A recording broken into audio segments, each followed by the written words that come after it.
இந்த பிள்ளைங்க என்னென்ன சொல்கிறது, கல்ல பள்ளிக்கூடம் போகணும் இட்லியில் ஊற்றி வச்சா இதுங்க பள்ளிக்கூடம் போகாமல் தூங்கிட்டு இருக்குங்க. குஷ்பு, என்னம்மா செஞ்ச காலையிலேக்கு? பிள்ளைங்கள எழுந்து கிளம்பிட்டாங்களா பள்ளிக்கூடத்துக்கு? வாங்கங்க. உங்கள் பிள்ளைங்களா பள்ளிக்கூடத்துக்கு போகாமல் நல்லா படுத்து தூங்கிட்டு இருக்காங்க. ஏன் என்னாச்சு பிள்ளைங்களுக்கு? உடம்பு கிடம்பு என்ன சரியில்லையா என்ன? உடம்புலாம் நல்லா தான் இருக்குது. நேற்று சிவராத்திரி சொல்ல விட விட முடிச்சுட்டு இருந்தது எதுக்கு? நாளைக்கு பள்ளிக்கூடம் மட்டம் போடுறது தான் முடிச்சுட்டு இருந்திருக்காளுங்க, அதே மாதிரி போட்டாளுங்க. சரி விடுமா, பிள்ளைங்க ஒரு நாள் தானே லீவ் எடுத்திருக்காங்க, எடுத்துக்கிட்டோம், நல்லா தூங்கி எழுந்துக்கிட்டோம். எனக்கு பசிக்குது. நீ என்ன செஞ்சுருக்க இப்போ? நானாங்க காலையில் பிள்ளைங்க பள்ளிக்கூடத்துக்கு போங்க சொல்லிட்டு இட்லி சுட்டு சட்னி சாம்பார் வச்சுருந்தேன். சரி சாம்பாரே மதியானத்துக்கு பிள்ளைங்க கொடுத்துட்டலான்னு பார்த்தேன். பிள்ளைங்க எதுவும் போகல. நீங்கள் இப்போ இட்லி சாம்பார் சாப்பிடுங்க. சரிம்மா. அப்போ மதியானத்துக்கு எனக்கு தூக்குச்சட்டில் போட்டு கொடுத்துரு, நான் போகும்போது எடுத்துகிட்டு போயிடுமா? இல்லைங்க வேணாங்க, அதான் பிள்ளைங்க பள்ளிக்கூடம் லீவு இல்லை. நான் மீன் வந்தால் வாங்கி சமைச்சு எடுத்து வந்து கொடுக்குறேங்க. சரி குஷ்பு, நானும் சாப்பிட்டுட்டு கிளம்புறேன். நீ சமைச்சு போட்டுட்டு ரொம்ப அலைஞ்சு தெரிஞ்சிட்டு இருக்காத. பிள்ளைங்க தான் இருக்காங்களா, பிள்ளைங்கிட்ட கொடுத்து விடு, அவங்க இடத்துல வந்து கொடுத்துட்டு போயிடுவாங்க. சரியா? சரிங்கங்க. மணி என்ன ஆகிட்டு இருக்கு? அவன் புருஷனை வேலைக்கு கிளம்பி போயிட்டு இந்த மூதவி இன்னும் தூங்கிட்டு இருக்கு. வரட்டும் அவங்களுக்கு. ஓஹோ, நம்ம மாமி எங்கே தான் உட்காந்துருக்காளா? எத்த காஃபி குடிச்சிட்டிங்களா? வா வா, இப்போ தான் உனக்கு விடிஞ்சுதா? உன் புருஷனா வேலைக்கு போயிட்டா, இப்போ தான் நீ காப்பி டம்ளர் நிற்கிற. நான்லாம் எப்பயே போட்டு குடிச்சிட்டேன்.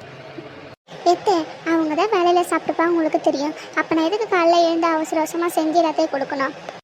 ஏன் உனக்கு புருஷன் மட்டும் தான் கண்ணுக்கு தெரியலண்ணா? இந்த கேள்வி தெரியல உனக்கு? காலையில் நான் சாப்பிட்டுட்டு மாத்திரை போடணுன்னு எந்த அறிவும் கிடையாது. இம்மா நேரம் தூங்கிட்டு இருக்க. சரி, வீட்டில் சமைக்க தான் கிடையாது. காலை எழுந்து வீட்டை பெருக்கி கோலம் போடுவோம், அது கூடமா தெரியாது? என்னதான் வளர்த்தாங்கன்னு வீட்டில். அப்போ என்ன சமைச்சு வச்சுருக்கீங்க காலையிலேக்கு? ஒட்டிக்கிறதுக்கு மட்டும் நல்லா கேளு, ஆனால் ஒரு வேலையில் வீட்டில் எதுவும் செஞ்சிடாத. போ, உப்புமா தான் செஞ்சு வச்சுருக்க, போய் சாப்பிட்டீங்கன்னா சுத்து. உப்புமாவா? ஏன் அந்த உப்புமாலாம் செய்கிறீங்க? பின்ன அப்போ காலையில் உனக்கு நான் ஒரு பொடி போட்டு பிரியாணி செஞ்சு வைப்பாங்களா? காலையில் எந்த சமைக்கிறதுக்கு உன்னால் முடியல, நான் ஏதோ செஞ்சு வச்சேன்னா சாப்பிட விட்டு குறை சொல்லிருக்கேன். சாப்பிட்டா சாப்பிட்டு, சாப்பிடலன்னா போ. தொட்டுக்க வச்சு சட்னி சாம்பார் என்ன செஞ்சீங்களா அத்தை? வீட்டில் சக்கரை இருக்குது பாரு, சக்கரை வச்சு தொட்டு சாப்பிடு. இதுக்கு வர சட்னி சாம்பார்லாம் செய்கிறாங்க. மதியானத்துக்கு காய்கறி வீட்டில் ஒன்று கூட கிடையாது. எதெல்லாம் வாங்கி வைக்கணும்னு அறிவு இருக்கா? அதுவும் கிடையாது. சமைக்கிறது உள்ளே போய் பார்த்தா எல்லாம் காலியாக தான் இருக்குது. வேணா மதியானத்துக்கு என்ன சமைக்க போகிறேன்னு தெரில, நீ தான் சமைக்கணும். நாளாக எதுவும் சமைக்க முடியாது என்னால். சக்கரை வேறையா? இதெல்லாம் நமக்கு சரிப்பட்டு வராது. குஷ்பாக்கா வீட்டுக்கு போக வேண்டியதுதான். இந்தாண்டி நில்லு, காலையில் எங்கள் ஊர் சுத்த கிளம்பிட்டேன். நானாத்த குஷ்பாக்கா எப்படி இருந்தாலும் சாம்பாரில் சட்னியாக செஞ்சு வச்சுருப்பாங்க பிள்ளைங்களுக்காக, அதை வாங்கி வந்து சாப்பிட்லான்னு போகிறாத்த. இங்கே இருந்ததே இவ்வளோ கல்யாணம் பண்ணி வச்சுருந்தல என் பிள்ளைக்கு. ஒரு வேலை வெட்டி செய்கிறல, ஒரு ஊராக போய் வீடுடா போய் குழம்பு வாங்கி சாப்பிட்டா இருக்கா. என்னங்கக்கா சாந்தியாக்கா, காலையில் வெளியே வந்து உட்காந்துருக்கீங்க? வீட்டில் காலேருந்து எல்லா வேலையும் செஞ்சு பிள்ளைங்களை பள்ளிக்கூடத்தை அனுப்பிச்சி விட்டேன்னா அப்படியே வீட்டுக்குள்ளேயே இருந்தால் மூச்சு முட்டுற மாதிரி இருந்தது தானோ, அதை வெளியே வந்து உட்காந்துட்டு கொஞ்சம் காத்தாட. சரி சரிக்கா, நீங்கள் உட்காருங்க, காத்தாட கொஞ்சம் காற்று வாங்கிட்டு உள்ளே போங்க. ஏக்கோ புஷ்பாக்கோ, வீட்டில் யாரா இருக்கீங்களா? சொல்லுதானோ, என்ன காலையிலே வந்திருக்க வீட்டுக்கு? அது ஒன்றும் இல்லைங்கக்கா, எங்கள் மாமியார் காலையிலே உப்புமாவும் சர்க்கரையும் வச்சிட்டாங்க. அதெல்லாம் உப்புமாவுக்கு தொட்டுக்க என்ன நீங்கள் சாம்பார் சட்னி பண்ணியிருக்கீங்களா பிள்ளைங்க பள்ளிக்கூட போகிறதுக்கு? அதனால தான் வாங்கிட்டு போனாலும் வந்தேங்க்கா. என்னக்கா செஞ்சீங்க, சட்னியா சாம்பாரா? நான் சாம்பார் தானே செஞ்சேன். என்ன கொஞ்சம் ஊற்றி கொடுக்குறேன், எடுத்துகிட்டு போய் தொட்டு சாப்பிடு. எடுத்துட்டு வாங்கக்கா.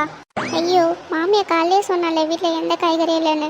அப்படியே புஷ்பா கிட்ட சொல்லி அக்காவே சந்தைக்கு கூட்டின்னு போக வேண்டாம், போயிட்டு எல்லா காய்கறியும் வாங்கிட்டு வர வேண்டாம். இன்னைக்கு வெள்ளிக்கிழமை தானே, மார்க்கெட்டில் குறைஞ்ச விலை நிறைய காய்கறி இருக்கும், அதை வாங்கிட்டு வர வேண்டியதான். அதனால் உனக்கு உங்கள் மாமியாக்கா கொஞ்சம் ஊற்றி வச்சுருக்கேன், நீ சாப்பிட்டு உங்கள் மாமியாக்கா கொஞ்சம் கொடு. அக்கா அவங்க காலையிலே சாப்பிட்டாங்கக்கா, இது எனக்கு மட்டும்தான். புஷ்பாக்கா, இன்னைக்கு வெள்ளிக்கிழமை தானே, சந்தைக்கு போனால் காய்கறிலாம் வந்திருக்கோம் ஃப்ரெஷ்ஷாக, போய் வாங்கிட்டு வந்துடும்மா. வீட்டில் ஒன்று கூட இல்லைன்னு மாமியார் காலையே சொல்லிட்டு இருந்தாங்க. நீங்கள் வரேன்னு சொல்லி நம்ம போயிட்டு வாங்கிட்டு வந்துடலாம்க்கா. காய்கறி? ஆமாம், எங்கள் வீட்டில் கூட காய்கறி எதுவும் இல்லை. போன வாரம் வெள்ளிக்கிழமை வாங்கினேன், அதை வச்சு தான் ஒரு நாள் தள்ளனேன். இனிமேல் தான் இனிமேல் வாங்கணும். நானும் போகணும்னு நினச்சேன், இன்னைக்கு நாளே நான் மறந்துட்டேன்ப்பா. சிவராத்திரி நேற்று மட்டும், இன்றைக்கி வெள்ளிக்கிழமையே மறந்துட்டேன். சரி இன்றைக்கி போவோம். சரிங்கக்கா, நானும் போய் சாப்பிட்டு முடிச்சு கிளம்பிட்டு வந்துடுறேன். 10 மணி பஸ் போல் ஏறிடுவோங்க்கா. சரி. மீனாவும் போன மாதிரி வாங்கியிருப்பாளே, என்னத்துக்கு எல்லாமே ஆளையாக இருக்கும். சரி, அவளுக்கு ஒரு ஃபோன் போட்டு சொல்லிடுவோம். போகும்போது எல்லாம் ஒன்றா போயிட்டு எல்லாம் ஒன்றா வாங்கிட்டு வந்தால் தான் நல்லாயிருக்கும். ஹலோ மீனா.